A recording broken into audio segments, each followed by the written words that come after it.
हिनाई नहीं करनी। आइए, आप सबका स्वागत है आपका अपना यूट्यूब चैनल सेनपुरा स्टडी में। और आज के क्लास में हम लोग जो भी जर्मनी के एकीकरण सीरीज पीछे छोड़े थे उसी सीरीज को हम लोग आगे बढ़ाएंगे। और आज के क्लास में हम मेटरनिख की जो प्रतिक्रियावादी नीति थी, जर्मनी के एकीकरण के जो तथ्य थे, कौन कौन से तथ्य थे जर्मनी के एकीकरण संभव हुआ, संसद या फ्रैंकफर्ट संसद क्या है, इसका ये क्या कार्य था, क्यों बनाया गया था, ठीक है। और यहाँ पर एकीकरण में जो बिस्मार्क की योगदान क्या था, ये सारे चीज़ को यहाँ पर क्या करने वाले हम लोग देखने वाले, पढ़ने वाले हैं। आज के क्लास में सारे चीज़ क्लियर कर लेंगे, ठीक है ना।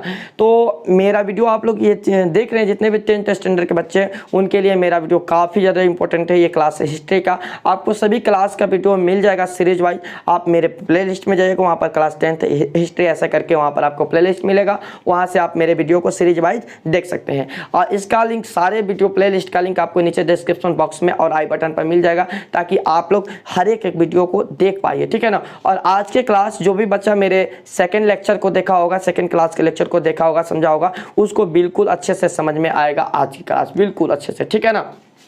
क्योंकि मेटरनिख के बारे में हम लोग सेकंड और थर्ड लेक्चर में बता दे सके, मेटरनिख कौन था, क्या करता था, क्या चाहता था, कैसे कैसे, उन सारे उसका मतलब बारे में हम बता दिए थे सेकंड और थर्ड लेक्चर में, ठीक है ना। अभी यहाँ पर देखिए कि वियना कांग्रेस, यहाँ पर ये खास दिया क्योंकि यहाँ पर मैं पढ़ाना शुरू कर दिया था माइक को लगाए बिना ही, सॉरी, ठीक है। देखिए, वियना कांग्रेस में मेटरनिख ने जर्मनी को ऑस्ट्रिया के अंतर्गत शक्तिहीन राज्य के रूप में, जो वियना समझौता हुआ था ना, मेटरनिख के द्वारा वियना समझौता रखा गया था, वियना कांग्रेस रखे गए थे, उसमें वो क्या कहता, जर्मनी को एक शक्तिहीन, एक गरीब राज्य, शक्तिहीन है, कभी भी नहीं जीत सकता है, नहीं लड़ सकता, किसी को गरीब, किसी को शक्तिहीन नहीं समझना चाहिए, क्योंकि हो सकता है कि कोई अच्छा कर जाए, ठीक है। इस तरह अपने बैचलर में जितने भी बच्चे हैं ना, आप किसी से तुलना नहीं करना चाहिए अपनी, नहीं तो हो सकता है कि भविष्य में कुछ अच्छा कर जाए, ठीक है। आप देखते ही रह जाइएगा, वो कुछ अच्छा करके निकल जाएगा। तो सबको एक बराबर लेकर चाहिए, किसी की हिनाई नहीं करनी चाहिए, ठीक है ना। तो यहाँ पर जो था ना, ये मेटरनिख जो था, या इसका क्या कर दिया कि ये इसे गरीब राज्य के अंतर्गत में, मतलब क्या शक्तिहीन राज्य के अंतर्गत में रखा कि ऑस्ट्रिया से कभी नहीं जीत सकता है, ऑस्ट्रिया से कभी लड़ ही नहीं सकता है, ऐसा करके रखा, ठीक है ना। और जर्मनी में रूढ़िवादी व्यवस्था की स्थापित। रूढ़िवादी व्यवस्था क्या होता है कि रूढ़िवादी व्यवस्था ना कि राष्ट्रवाद को खत्म कर दिया, पुराने जो राजा महाराजा के जो तंत्र थे उस तंत्र के आधार पर काम किया जाए, उसी व्यवस्था के आधार पर चला जाए, उसी को रूढ़िवादी व्यवस्था कहा जाता है, ठीक है ना। तो ये मेटरनिख जो था ना, राष्ट्रवादी के विरोधी था और ये पुराने तंत्र पर विश्वास रखता था, जैसा कि राजा महाराजा के शासनकाल हुआ, अपना शासनकाल हुआ, कुछ मतलब धर्म के आधार पर चलना, धर्म में भी कुछ होता है, ये भगवो, मतलब इसी सब चीज में रहता था, राष्ट्रवाद में इसका कोई विश्वास नहीं था, ठीक है ना। इसलिए रूढ़िवादी व्यवस्था का स्थापना किया था, ठीक है। 1819 में कार्लसवाद के कानून के द्वारा प्रेस और प्रकाशन पर कठोर नियंत्रण किया। और 1819 अभी अब क्या कहते हैं, धीरे धीरे ना जर्मनी के ऊपर कब्जा करना शुरू कर दिया था, ठीक है।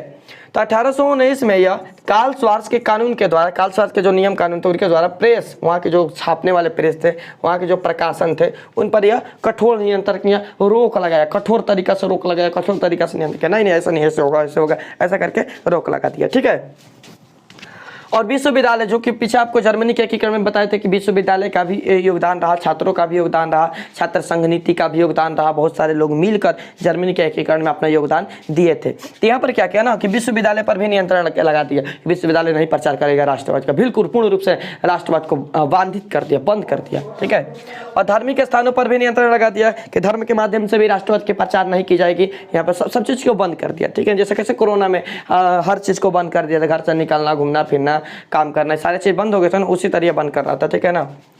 उद्देश्य क्या था इसका, तो राष्ट्रवाद को रोकना, राष्ट्रवाद को बढ़ने नहीं देना है, राष्ट्रवाद को रोक लेना है, इसी उद्देश्य के कारण इस सब सारे काम कर रहा था मेटरनिख, ठीक है। मेटरनिख के जो प्रयास थे जर्मनी में राष्ट्रवादी 1848 तक विशेष रूप से प्रगति नहीं हो सका। और इस प्रयास से मेटरनिख के इस प्रयास के कारण, मेटरनिख के इस व्यवस्था के कारण 1848 तक ले जर्मनी में कोई भी राष्ट्रवाद का प्रचार नहीं हुआ, कोई भी राष्ट्रवाद विशेष रूप से आगे नहीं बढ़ा, या वहीं पे वहीं रुक गया था राष्ट्रवाद। और जब तक ले राष्ट्रवाद नहीं बढ़ेगा तब तक ले तो कोई भी देश आज़ाद नहीं होगा, पीछे की क्लास में हम लोग क्लियर कर चुके हैं। तो यहाँ पर यही कारण हुआ कि राष्ट्रवाद को विशेष रूप से रोकने के लिए ये सारे काम किया था। और 1848 में मेटरनिख की कहानी खत्म होता है, मेटरनिख का पतन होता है। अब मेटरनिख के पतन के बाद जर्मनी के एकीकरण का जो आगे का रास्ता है वह निकल कर आता है। यानी 1800 मेटरनिख का जब पतन हुआ तब जर्मनी के एकीकरण का रास्ता निकल के आया। जर्मनी के एकीकरण के बारे में लोग आगे बढ़ने लगे, सोचने लगे, ठीक है ना।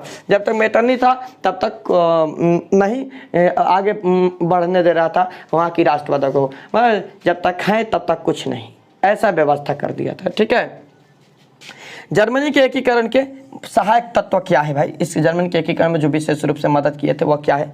तो 1815 से 1848 के मध्य जर्मनी के औद्योगिकरण की व्यवस्था, औद्योगिकरण की भूमि तय करें। ध्यान दीजिएगा, जर्मनी के एकीकरण तो बाद में होगा, पहले वहाँ की जो व्यवस्थाएं देखिए, कोई भी चीज़ को संभालने के लिए, कोई भी चीज़ को देखने के लिए सबसे बड़ी चीज़ क्या होती है, वहाँ की व्यवस्थाएं के ऊपर कंट्रोल कर लेना, वहाँ की नीति निवेश, इस सारे चीज़ पर कंट्रोल करना, वहाँ के सुधार करना, ठीक है ना। मतलब अपने अंदर में ये सारे चीज़ को सुधार कर लिया जाए ना, तो एक तरीका से हर चीज़ से ठीक है भाई, तो कुछ भी काम कर सकते हैं। अपने ही घर में दिक्कत है, अपने ही घर में प्रॉब्लम है, अपने घर में समस्याएं हैं, तो हम लोग ये काम नहीं कर सकते हैं, ठीक है ना।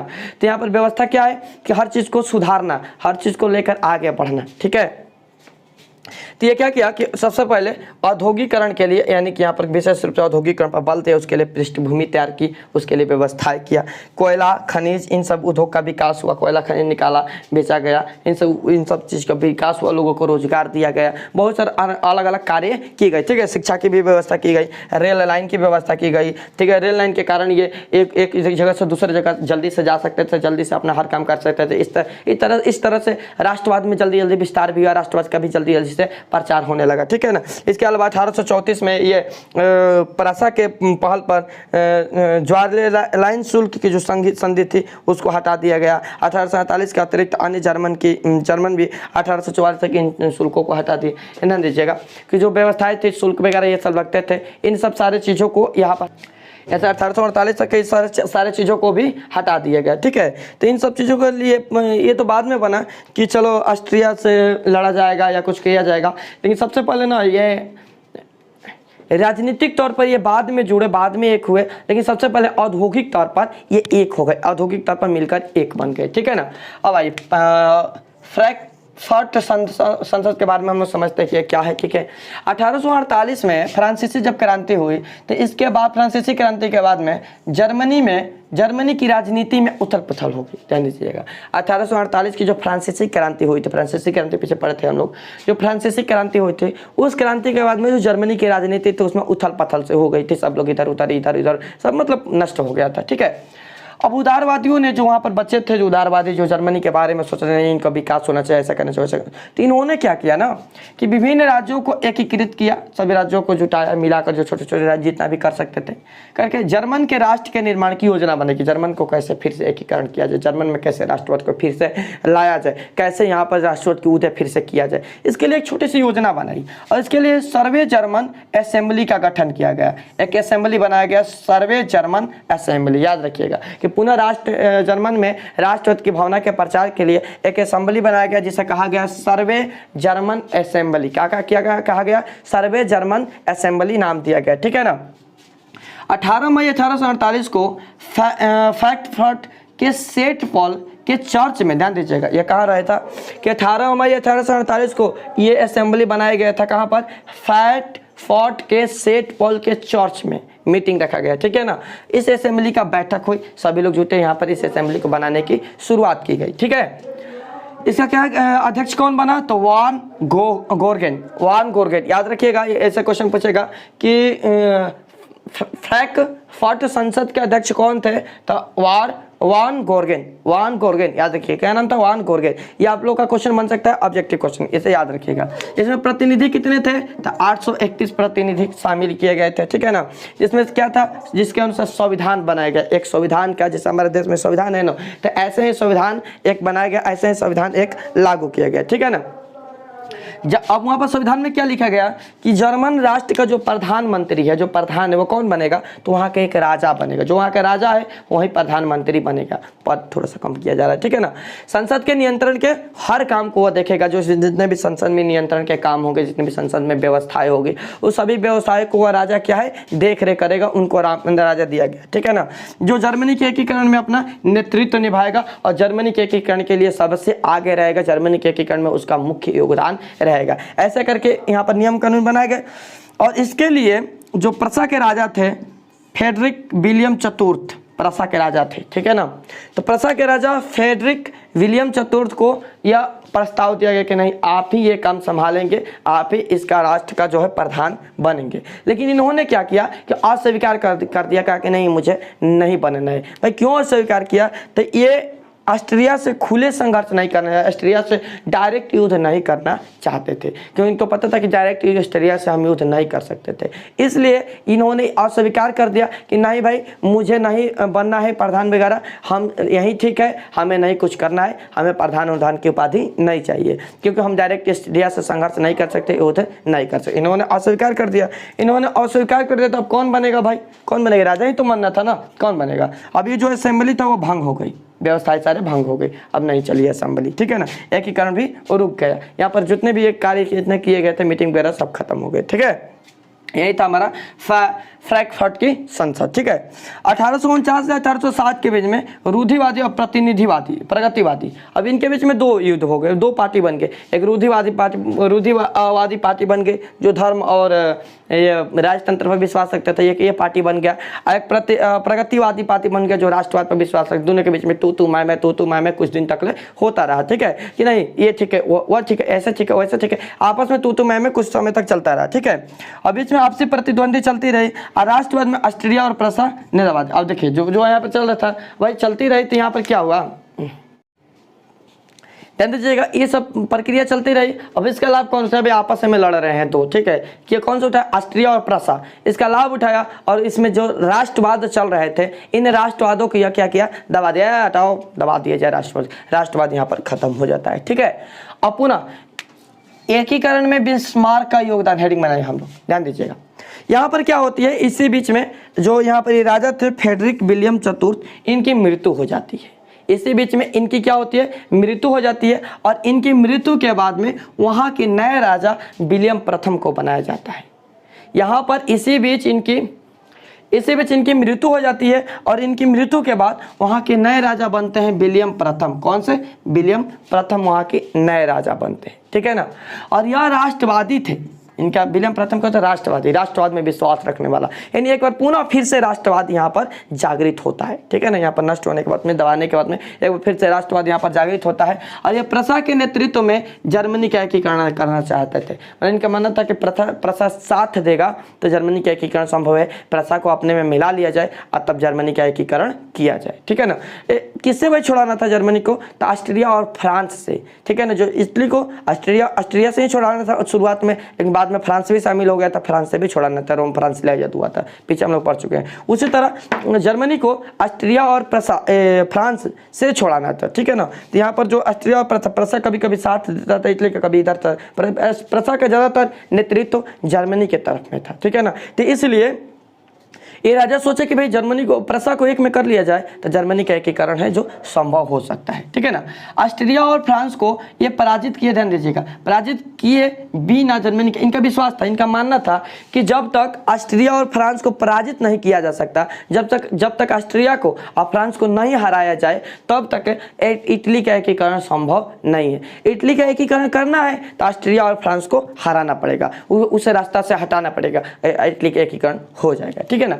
ये अब इन्होंने एक गलती कर दी बीच में, क्या किया कि प्रसा को सैनिक रूप से सशक्त करने का प्रयास किया।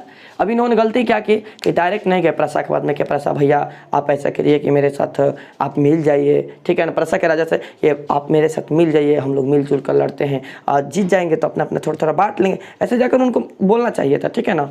इन्होंने क्या किया, गलती क्या की, अपने सैनिक को भेजे, जाओ प्रसा को पहले बोलना कि चलो जर्मनी के साथ मिल जाओ, और नहीं मिलेगा ना तो उस पर आक्रमण कर देना, सैनिक रूप से मिलाना प्रसा को, ठीक है ना। क्योंकि प्रसा काफ़ी ज़्यादा हेल्प इधर भी किया था, आपको बताया था कि प्रसा ने सारे काम को करने का प्रयास किया था। प्रसा मतलब एक तरीके से बोला जाए ना तो लगभग 60% जर्मनी की तरफ से 40%, ये दोनों बीच में आ रहे, इसका मतलब छोड़िए, ठीक है। तो ये क्या किया ना, प्रसा को सैनिक रूप से दबाने का प्रयास किया, भेज दिया अपने सैनिक को, जाओ जाकर वहाँ पर सैनिक से लड़ाई करना, एकदम युद्ध करना, नहीं पहले बोलना कि नहीं मानेगा तो मारना, एकदम उलट जाएगा, ठीक है, इस तरह बोल दिया। और ठीक है, अभी सैनिक रूप से उसे दबाने का प्रयास किया। अब इसके कारण जो वहाँ पर संसद था वो संसद में विरोध उत्पन्न हो गया, संसद के अंदर में विलियम प्रथम के खिलाफ विरोध हो गया। विलियम के प्रथम के खिलाफ भयंकर लोग उत्तेजित हो गए, जो नहीं राजा ने ये सब वो सब प्लान टेकन, बहुत सारे इनके खिलाफ मतलब विरोध हो गया। ठीक है, अब इस विरोध के कारण जो राजनीतिक गतिविधि थी वह भी उत्पन्न हो गई, राजनीतिक गतिरोध उत्पन्न हो गई। लोग राजनीतिक रूप से लड़ने, नहीं ये ठीक है, ये राजा ठीक नहीं, इसको हटाना चाहिए, इसको हटाना, जैसे वैसे करके आपस में बातचीत करने लगे, लड़ने लगे। ठीक है, अब दूर करने के लिए 1862 में क्या किया, ध्यान दीजिए कि ये राजा ने, विलियम प्रथम ने क्या किया कि इसे दूर करने के लिए, इस पर कंट्रोल करने के लिए, इसे दूर करने के लिए और इस पर कंट्रोल करने के लिए विलियम प्रथम ने क्या किया कि बिस्मार्क को अपना चांसलर बनाया, यानी कि प्रधानमंत्री बनाया। बिस्मार्क को जर्मनी का प्रधानमंत्री बना दिया, चांसलर बना दिया। और बिस्मार्क जो था राष्ट्रवादी था, उदारवादी था, कर्तव्यवादी था। ठीक है, तो बिस्मार्क के बारे में हम लोग नेक्स्ट सेशन में पढ़ेंगे, और नेक्स्ट सेशन हम लोग का अंतिम क्लास रहेगा इस चैप्टर का। नेक्स्ट सेशन में आपका ये चैप्टर खत्म हो जाएगा, यानी लेक्चर, अगले लेक्चर में चैप्टर हम लोग खत्म कर देंगे। ठीक है ना, तो मैं ऐसा करता हूँ कि ये सारे चीज़ आप लोगों को समझ में आ गया होगा। कुछ भी दिक्कत हो तो अभी इसी से संबंधित हम लोग का टॉपिक चल रहा है, तो आप लोग कमेंट कर दीजिएगा जल्दी से कि नेक्स्ट क्लास में जब हम आए तो इसकी चर्चा करते चले। ठीक है ना, तो धन्यवाद। आप लोग अच्छे से पढ़ाई कीजिए, बिल्कुल बिल्कुल अच्छे से पढ़ाई कीजिए। जितना भी चीज़ देख रहे हैं इस पर ध्यान दीजिए, एक एक चीज़ को पढ़िए, एक चीज़ को समझने का प्रयास कीजिए। जो नहीं समझ में आ रहा है तो आप लोग पूछ सकते हैं मेरे से। ठीक है ना, मेरे टेलीग्राम चैनल से भी जुड़े हैं तो आप वहाँ से भी आप लोग भी कॉन्टैक्ट कर सकते हैं, हमसे पूछ सकते हैं। ठीक है, तो चलिए नेक्स्ट क्लास में हम लोग मिलते हैं और किसी नए टॉपिक के साथ में। तब तक के लिए धन्यवाद। और मेरे चैनल पर आप लोग का हिस्ट्री का भी, मैथ का भी, हर चीज़ का क्लास यहाँ पर चल रहा है। मैथ, हिस्ट्री हो गई, हिंदी हो गई, भी 3 रूप से मूल रूप से चल रहा है आप लोग का, इसमें व्याकरण वगैरह पढ़ाया जा रहा है। ठीक है ना, तो और साइंस का भी क्लास यहाँ पर कंटिन्यू है, चल ही रहा है। तो आप लोग मेरे चैनल के साथ जुड़े हैं। ठीक है, जो भी नए बच्चे आएंगे और चैनल को सब्सक्राइब कर लेंगे और शेयर भी कर देंगे जितने भी बच्चों को जो इसका लाभ ले सके। ठीक है ना, तो हम लोग मिलते हैं नेक्स्ट क्लास में, तब के लिए धन्यवाद, बाय बाय।